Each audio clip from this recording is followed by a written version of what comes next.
And joining us now from Milan with more on Ilia Malinin is USA Today sports columnist Christine Brennan. Christine, thank you so much for joining us this morning. And I want to hear, what is your reaction to Ilia's social media post mentioning fighting invisible battles?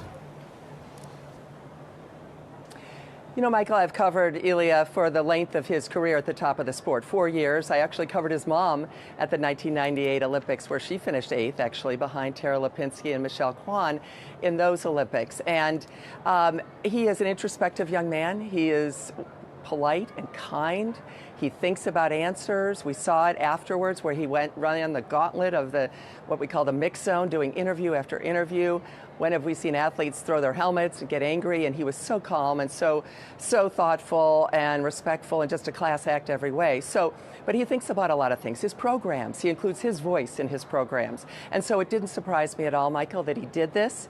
And I think it was helpful for him to show everyone, if people are worried around the country and the world, is he okay? He is okay. His agent tells me that. His team around him says he is doing well. And that is clearly an Ilia Malinin thing to do, to tell the world how he's doing. Yeah, and maybe his message is going to help other athletes out there. These athletes, they're competing on the world's biggest stage. Can you give us a sense of the type of pressure that they're facing? Well, absolutely, Michael. You know, they get a very small window to get attention.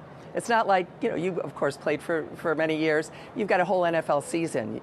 Most athletes have plenty of games and plenty of opportunities to reach people. But to make money for sponsors, everything is compressed into a couple of weeks. Well, that adds pressure. We saw it with Simone Biles back at the Tokyo Olympics in 2021. Michael Phelps has talked about it. Naomi Osaka has talked about it in tennis. Just you're out there.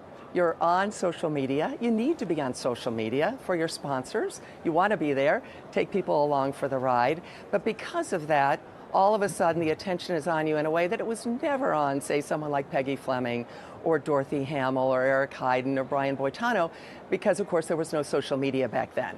And that's what they're dealing with, and I think that's why we need to be especially careful and watchful. And as a journalist, I'm covering these issues for that very reason.